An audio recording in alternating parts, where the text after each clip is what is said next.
নতুন ফোন কিনতে যাচ্ছ, একটু দাঁড়াও, কারণ একটা সিম্পল ভুল করলেই পরে কিন্তু আফসোস করতে হবে।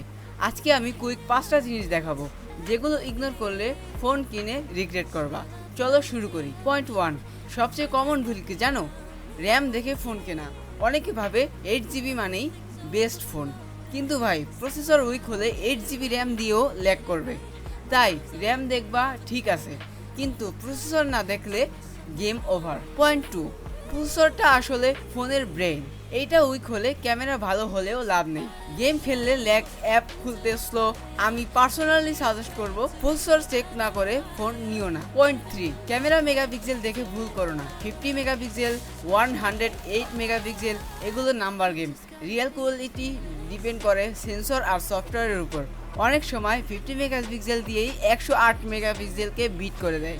সো শুধু নাম্বার দেখে হাইপ নিও না। পয়েন্ট 4, ব্যাটারি নিয়ে একটা মিথ আছে।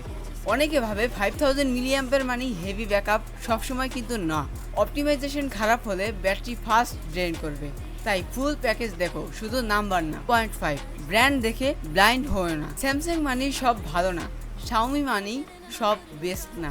একই ব্র্যান্ডের কিছু ফোন আর কিছু টোটালি অ্যাভয়েড করা উচিত। তাই মডেল ওয়াইজ চেক করো। এই 5টা জিনিস মাথায় রাখলে রং ফোন কেনার চান্স অলমোস্ট জিরো। ভিডিওটা হেল্পফুল লাগলে লাইক দাও আর সাবস্ক্রাইব করে রাখো, আর কমেন্টে বলো তুমি কোন ফোন নিতে চাও।